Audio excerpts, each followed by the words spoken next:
Hey, Terrace here at Teamfight Breakdown number 6, and like I said, I was planning on to do things for Worlds, and here I am. I'm going to do a few things, and I think I'm going to be doing Teamfight Breakdowns of some of the better fights, and I'm also probably going to be breaking down, which are going to be like long, probably hour-long videos of just whole games, and this is going to be probably the game that I'm going to be breaking down. So I'm going to go from start to finish from level 1 to the end of the game, and I'll break down the whole game, but right over here is just me another Teamfight video. And I'll probably do some of the other games as well if those games were good. I don't want to necessarily do stomps, even though some of the stomps were good, and I'm not going to say which ones are which because I kind of want to keep this spoiler free. But if you're watching this game, you might have already seen Worlds or whatever. So anyways, I'll put a spoiler tag and all that stuff. So like always, we'll let the clip roll before we actually discuss the fight. They just kind of got caught. Yeah, throwing in everything here. Whoa, Pawn's right in the middle of it. Tries to slow him down to keep it. The fight begins, and EDG is trying to get out of this one. Coral gets jumped on, but the slow is wearing off, and he's going to try to flash over the wall with the rest of his team, but they will continue with the calling. Koro in all sorts of trouble. The shot by pulls in Lupa. Lupa taken low, but so is EDG. They're backing out. Now they're going to run back on towards him. MCZF's going to get picked off. It's a double for him. Could it be a Fight over. That fight lasted like 25 seconds.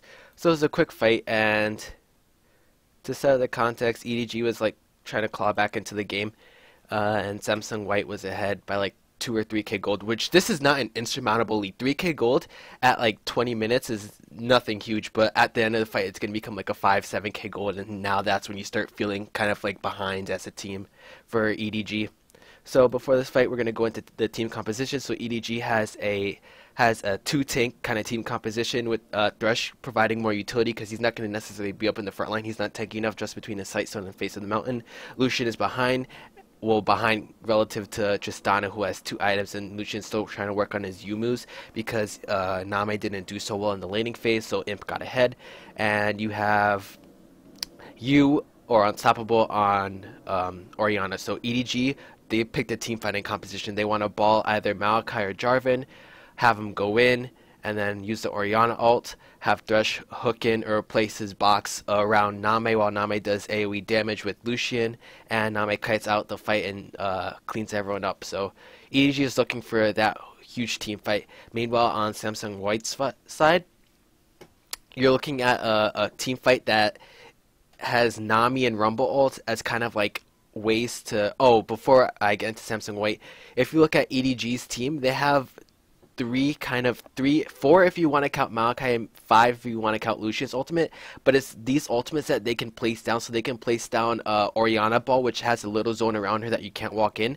The Chinese junglers are very notorious for using things like Jarvan ult as kind of this terrain where people have to walk through, and then you have Malachi's ultimate, which is this damage reduction zone, and also Thresh box. So if EDG wanted to, they could set up a fight where they place a Thresh box, put Orianna Ball close to it, and they put a Jarvan ultimate onto the back line of Samsung White, or towards the front line of Samsung White, to funnel Samsung White into an area for them to walk onto Orianna Ball, and you just gets a very easy 5-man or 3-man Orianna ultimate. So that is what EDG wants to do, besides just rushing in and balling one of their tanks and just putting the Orianna onto Samsung White, because that's kind of obvious, and you want to go for the less obvious kind of play, which is to place the Orianna Ball somewhere and just let people walk onto it, or they're forced to walk onto it between the zones that EDG is providing. So as we get into Samsung White's composition, they have Rumble, Zilia, and Tristana, Kha'Zix, and Nami. So this composition is all about using the Nami ultimate and Rumble ultimate to kind of funnel people into an area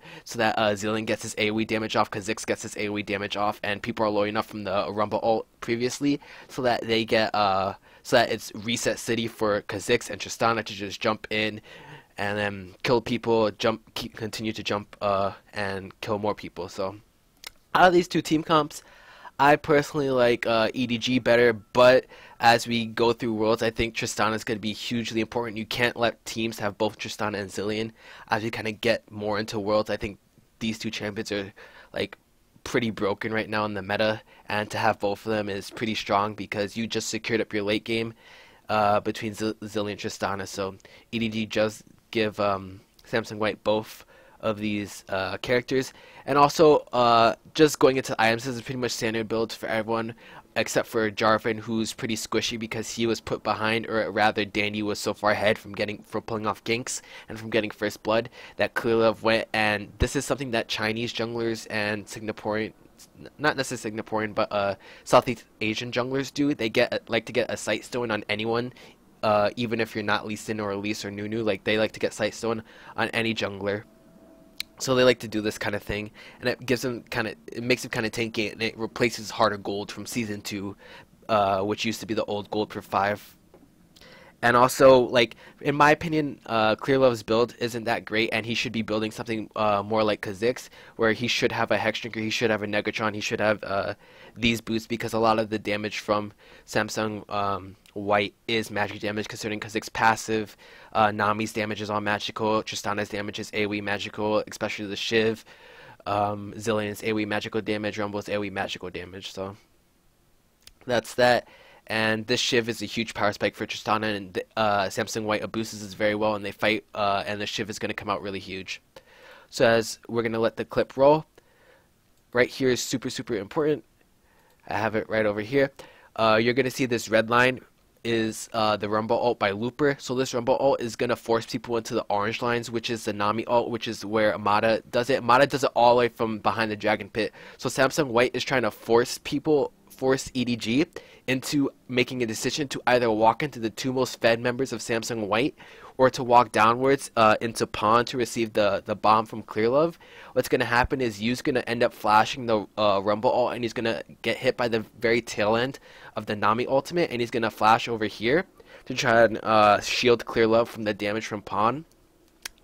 And this decision either forces the rest of EDG to move downwards or to move upwards with this light arrow into the two most fed members. Most of them actually do move downwards, and they're going to try to move downwards and try to escape in this little corridor to try to run back to their base. So this is very good by Samsung White, and it shows how they're using ultimates in the way the Chinese use the ultimates. Not necessarily like, oh, they put the Rumble ult to start the fight into this is just CC, like, we're gonna fight on this Rumble ult. They're using the Rumble ult to force EDG to make a decision and to corral them into the Nami ultimate, which anyone who's played Nami knows it's very hard to just straight up just ult the enemy team, because they can see it from a mile away.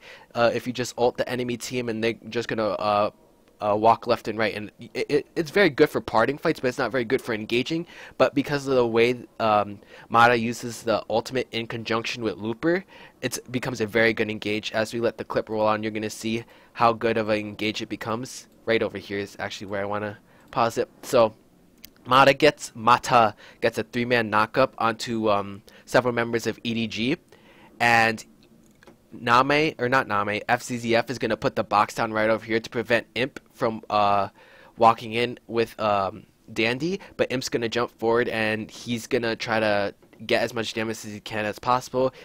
The rest of EDG is going to take this path downwards over here, but Clearlove has bombs over here on him from Pawn. Mata is going to flash over here to try and get a bubble onto multiple members of EDG, because he knows EDG has to walk this way. There's no other way that they can walk, because the Rumble ult is still over here, zoning him outwards, and they see EDG's members are facing downwards to this corridor. So the one place that they can go is downwards over here, and you're going to see multiple members of EDG try to flash and try to walk in. And also Clearlove and Yu are going to get chunked pretty hard. And we're going to let the clip roll. Mata flashes, and he goes for the bubble.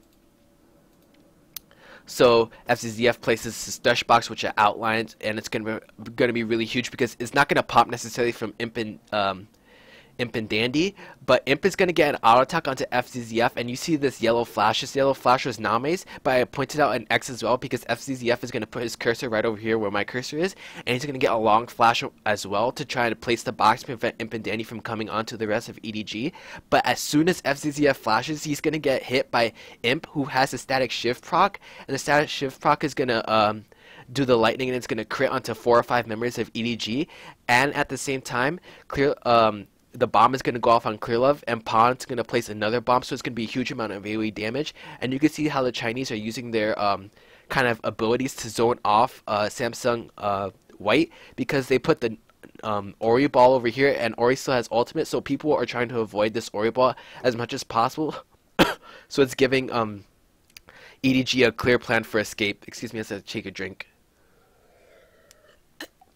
Oh, and also this big red circle is the area where Mata's bubble was going to land. So Mata basically trades his flash for the flash of FCZF and Name, which is really good. And you can see you, Name, and FCZF are about to get real chunked because this is from the Rumble ult. As you can see, the Leandri's proc, and they're about to get a huge amount of damage from the bomb. So let the fight go on. There we go. I think I stopped a little too late. But right here is the huge, you can see the huge red bars from the static shift proc. You can see the numbers 170, 105. I think that's an 80 damage. And the little symbol by it means it crit. So Imp crit on all of them because he has Eye Edge and Static Shiv. Pon has his bomb, which goes off at the same time as well. Mata and Lupa are going to try to move into Koro, who's going to re-engage onto Imp to try and hold him off and prevent him from jumping in and getting the resets. Even though he already used his jump, Imp does have flash, and he does has his ultimate up. So if he gets lucky, he can flash onto FCZF, but Coral's going to go on to him and he's going to get chunked really hard. Mata and Lupa are going to try to go on to save Imp, but this box is going to be really, really good and it's going to slow them down effectively. So as we go on, the box slows down Mata. The box is going to end up slowing down Looper. They go on, Coral flashes. Do I have anything special for that? No, this is much later into the fight. So Coral flashes. Pon is blocks out the ward. You're going to see some harass by Dandy. Pon looks to go around while the ward is down because of his sweeper. So right now, no one can see him on EDG, even though they probably know that he's over here. You can see some harass going down by Name. I do have this part because this part I felt like was really important. Coral's about to get a shield and he's going to walk over here where the Orianna ball is going to be placed onto him. It's going to be moved over here. Imp and Looper are going to move towards Coral to try and kill him, and Coral's going to get chunked really hard. Pon is looking to re-engage onto the backline of EDG, but potentially Krylov can combo onto Pon and kill him, or burn at least the Pon ultimate, which is very important because Pon needs to get this ultimate onto Imp. So Pon could flash over this wall right over here. I'll just mark it in white. So he could flash his wall and to get the ultimate onto Imp, but that's just potentially what could happen in this fight. That's why I made it a squiggly line. But what's going to happen is Coral's going to walk over here. He's going to get balled. And right here is another example of why the Static Shiv is really important, because Imp is not in auto range or no one's in damage range of Samsung White. But because Imp has the Static Shiv and Coral is next to his teammates take like around 300 damage from just Imp because of the Static Shiv and because it crits. So Imp is getting a little lucky over here as well. And this also caused them to win the team fight, and Dandy doesn't really do much. He walks back and forth with his ultimate on.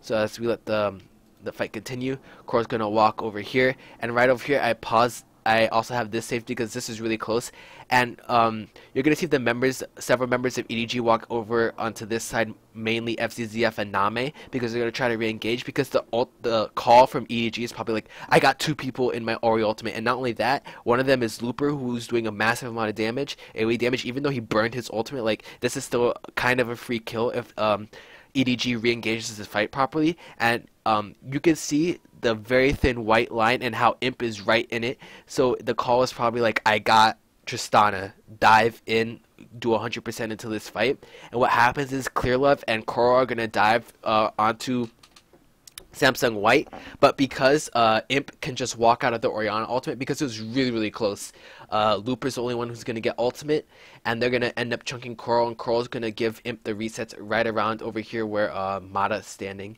And the fight's just going to be lost from that point on, and I'll start to commentate it. So Clearlove goes in, he gets exhausted, Looper kills Coral with Imp's help, so Imp right now has a reset. Clearlove uses this terrain. You see this terrain right now, they're trying to block Samsung White from entering, so now Samsung White can only go into this little funnel area, but it doesn't really matter because Kha'Zix has the jumps. Imp is going to flash over, he's going to get the kill onto Clearlove. Imp is also going to get crit FCCF a bunch, and Danny's going to jump back in with his new resets, and they're just going to clear up the fight, and it's going to be 3 for none. And that was just a great example of how the Asian teams team fight and why the West should be scared. And those were probably 2 favorites, depending on who you ask, to win this tournament. So this is a very good prediction of how later stage matches, not necessarily group stage, but later finals, semifinals matches might turn out, just with the different team fightings and the skills that these teams bring out. So anyways, thanks for watching, and look out for the in-depth review of this game, where I'm gonna go from start to finish about this game and what each team probably could have done differently and like the key points.